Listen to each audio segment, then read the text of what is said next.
Assalamualaikum warahmatullahi taala wabarakatuh. Nama saya Muhammad Azim bin Zawadi, bernombor matrik di 2021 2099 112.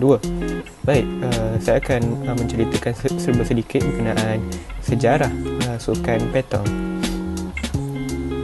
Sejarah awal permainan petong, petong telah dikesan kewujudannya semenjak tahun 9000 sebelum Masihi, apabila satu set bola batu yang telah ditemui di Turki. Satu set bola juga dijumpai di makam orang-orang Mesir pada tahun 7000 sebelum Masihi.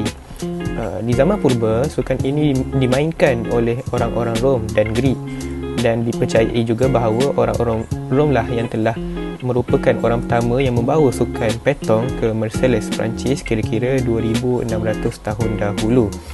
Petong ialah sejenis sukan yang dimainkan di tempat yang lapang dan dibangunkan sejak berkurun dahulu. Bagaimana sukan petong di Asia?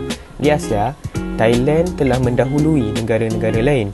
Negara Thailand adalah negara Asia yang pertama dan yang ke-17 di dunia yang menjadi ahli Persekutuan Sukan Petong Antarabangsa yang kini dikenali sebagai The International Federation of Petong at Joe Provincial (FIPJP). Negara jiran Malaysia juga bermain sukan petong ni adalah seperti Vietnam, Cambodia, Republik Laos, Myanmar, Jepun dan Singapura, serta Brunei, Indonesia dan Hong Kong. Sukan petong di Malaysia diperkenalkan pada tahun 1987 oleh Kementerian Belia dan Sukan, yang mana berkhidmat sebagai satu acara sukan untuk orang kurang upaya (OKU). Pada pertengahan 1989, YM Profesor Diraja Ungku Abdul Aziz yang dipertua angkasa adalah orang yang memperkenalkan sukan ini kepada koperasi di Malaysia. Selepas beberapa bulan diperkenalkan, sukan petong ni telah dirasmikan sebagai salah satu acara sukan di negara kita. Upacara perasmian telah dilakukan oleh Menteri Belia dan Sukan pada masa itu, iaitu Yang Berhormat Datuk Seri Najib bin Tun Razak, pada tanggal 22 Mac 1990 bertempat di Jalan Padang Timur, Petang Jaya. Baik, apakah usaha yang telah dilakukan oleh angkasa dalam memperkenalkan sukan petong di Malaysia? Yang pertama, mengadakan demonstrasi permainan di seluruh negara. Yang kedua, mengadakan kursus khas permainan petong. Yang ketiga, menganjurkan kejohanan petong antara koperasi di peringkat negeri dan kebangsaan sempena Hari Koperasi Antarabangsa. Yang keempat, telah mengambil bahagian permainan petong jemputan antarabangsa khasnya, jemputan setiap tahun dari negara jiran iaitu Singapura. Assalamualaikum dan salam sejahtera. Saya Muhammad Syafitri, nombor matrik di 2022-11-02-520. Baiklah, hari ini saya akan menerangkan mengenai peralatan petang. Peralatan yang pertama adalah bola petang. Bola petang adalah bola logam yang biasanya berdiameter antara 70.5 mm hingga 80 mm dan berat antara 650 gram hingga 800 gram. Peralatan yang kedua adalah cek. Cek atau bola kayu adalah bola kecil yang terbuat dari kayu yang digunakan sebagai sasaran dalam permainan petang. Cek biasanya berdiameter antara 25 mm hingga 35 mm dan biasanya berwarna agak cerah. Peralatan yang ketiga adalah beg. Beg petang adalah beg yang digunakan untuk menyimpan atau membawa bola-bola petang. Beg petang boleh dibuat daripada pelbagai bahan, iaitu seperti kanvas, nilon, kulit ataupun plastik. Dan yang keempat adalah pita pengukur. Pita pengukur adalah alat yang digunakan untuk mengukur jarak antara bola-bola petang dan jack. Peralatan yang keempat, kain. Kain biasanya berbentuk tular kecil yang digunakan untuk membersihkan atau mengeringkan bola-bola petang. Dan kain juga digunakan untuk menggosok bola petang agar lebih licin dan mudah dilempar. Terakhir sekali adalah sikel. Sikel adalah alat yang digunakan untuk menandakan tempat melempar bola petang. Sikel biasanya berbentuk lingkaran yang berdiameter antara 35 cm hingga 50 cm. Dan sikel diletakkan di tanah dan pemain harus berdiri di dalamnya ketika melemparkan bola petang. Okey semua, untuk bahagian seterusnya berkaitan komposisi pasukan, terdapat 3 cara untuk bermain sukan petang, iaitu yang pertama, single. 1 pemain lawan 1 pemain guna 3 biji bola. Yang kedua, double. 2 pemain lawan 2 pemain turut kena 3 biji bola. Dan yang terakhir triple, 3 pemain lawan 3 pemain hanya menggunakan 2 biji bola. Teknik asas kemahiran petang.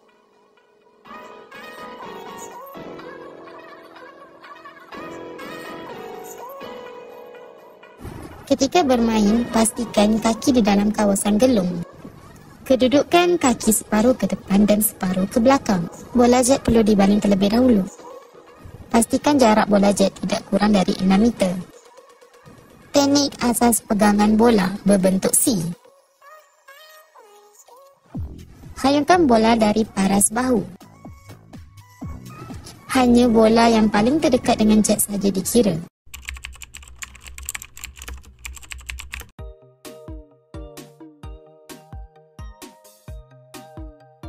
Berikut merupakan cara penulisan score sheet. Pastikan setiap pemain telah mengisi nombor atau nama gelanggang pada score sheet. Kemudian, tuliskan peringkat yang telah dipertandingkan, iaitu contohnya seperti peringkat kebangsaan ataupun peringkat universiti.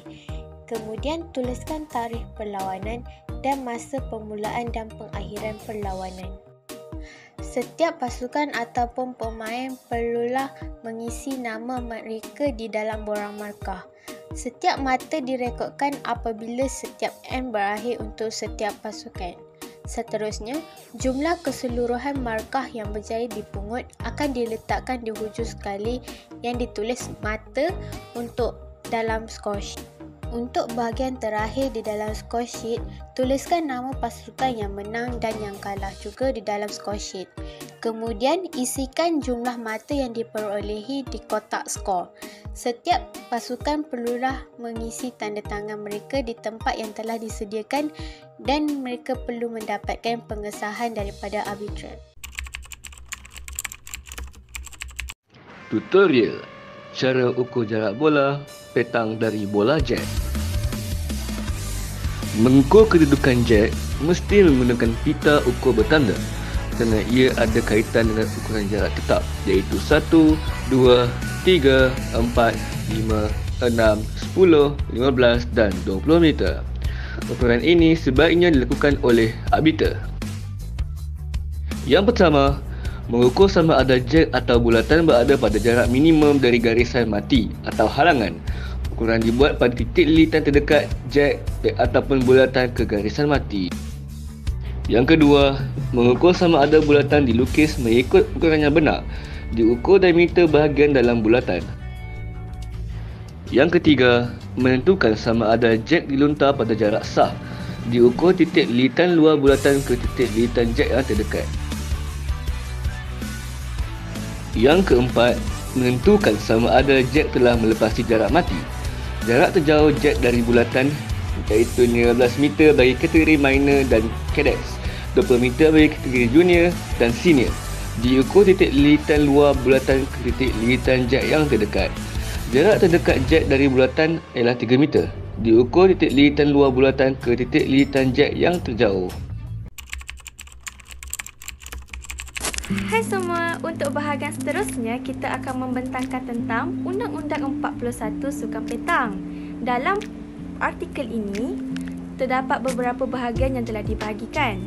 Oleh itu, saya akan membentangkan tentang bahagian pertama berkaitan dengan peraturan am bermula daripada artikel 1 sehingga artikel 4.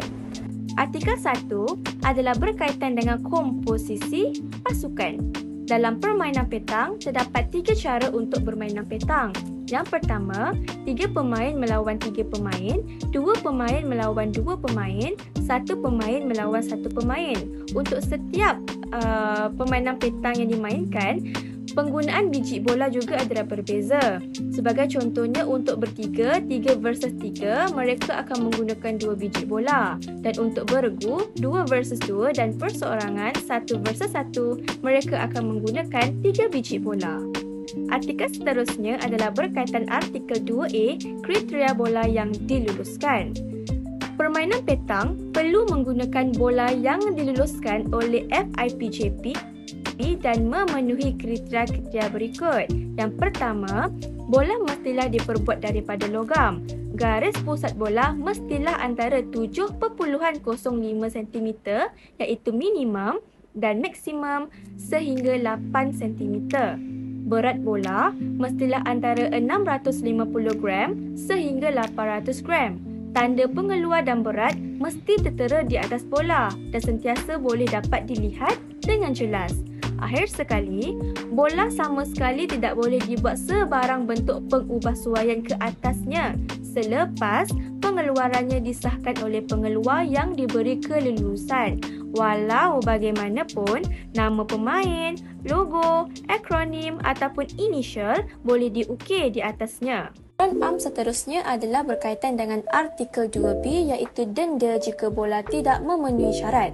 Pemain yang didapati bersalah kerana tidak mematuhi peraturan akan dibatalkan daripada menyertai pertandingan petang bersekali dengan rakan-rakan pasukannya, dan jika didapati bola telah diubah suai ataupun ditempa semula digunakan, maka permit ataupun lesen pemain petang boleh digantung sehingga satu tempoh yang boleh ditetapkan oleh kod disiplin bersekali dengan denda yang akan dikenakan oleh Jawatankuasa Disiplin Persatuan Petang. Jika bola yang diubah suai itu adalah bola pinjaman dan pemiliknya telah dikenal pasti, maka pemilik bola itu juga boleh dikenakan tindakan yang serupa. Jika bola itu tidak diubah suai namun berubah dari bentuk asalnya kerana terlalu lama usianya atau berubah bentuk asalnya akibat proses pengeluaran, tidak lulus pemeriksaan atau tidak mematuhi mana-mana syarat yang telah saya katakan, maka bola boleh ditukarkan semula oleh pemain. Pemain perlu menukarkan keseluruhan set bola tersebut.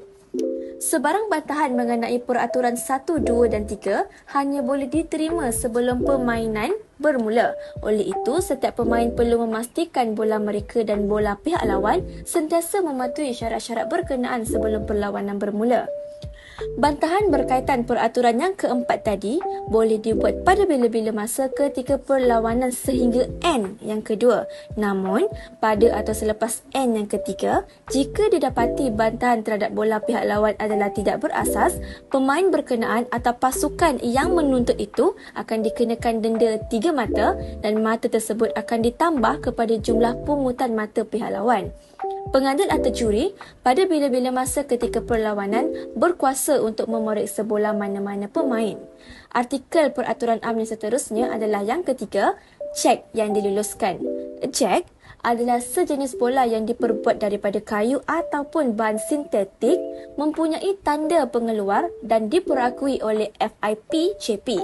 Bahan itu boleh dan selamat untuk digunakan serta sesuai dan memenuhi segala spesifikasi. Sebagai contohnya, garis pusatnya mestilah antara 25 mm iaitu minimum sehinggalah 35 mm maksimum. Jack boleh diwarnakan dengan apa-apa warna untuk mudahkan ia dilihat oleh pihak pemain. Artikel yang berkait rapat dengan peraturan am yang terakhir adalah artikel yang keempat, iaitu lesen. Lesen hendaklah mematuhi peraturan pentadbiran FIPCP, khasnya hendaklah menunjukkan gambar ahli yang terbaru, dicop dan ditandatangani oleh pihak berkenaan. Sebelum perlawanan dimulakan, setiap pemain perlu menunjukkan permitnya. Pengadil dan pihak lawan juga boleh meminta mana-mana pemain menunjukkan lesen masing-masing kecuali lesen-lesen itu disimpan oleh pihak penganjur. Artikel 5 mengenai peraturan gelanggang.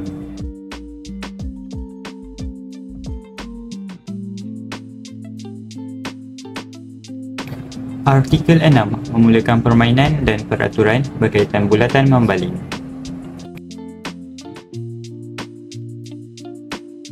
Artikel 7 jarak sah untuk lontaran.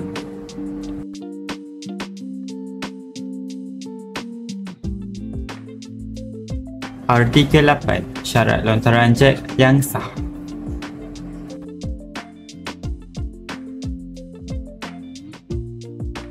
Artikel 9 jack mati.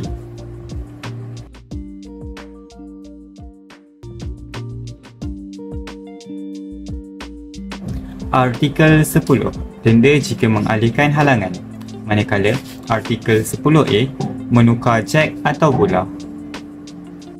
Artikel 11. Jack terlindung atau beralih.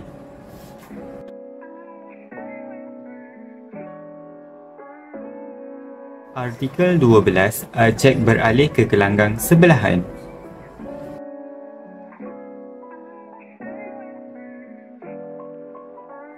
Artikel 13. Tindakan diambil jika Jack mati.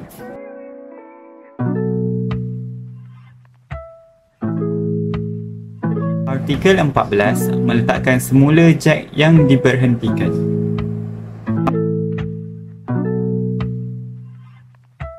Artikel 15. Lontaran Jack yang terkeluar dari gelanggang permainan yang ditetapkan.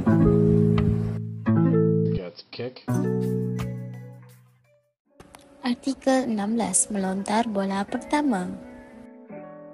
Artikel 17. Tingkah laku pemain dan penonton semasa permainan. Artikel 18. Bola yang dilontar keluar gelanggang.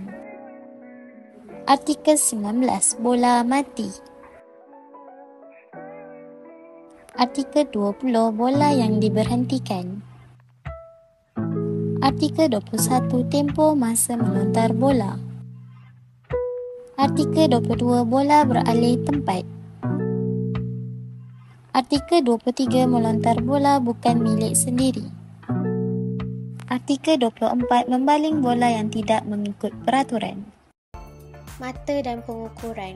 Artikel 25. Mengalih bola untuk sementara. Artikel 26. Mengukur untuk mata.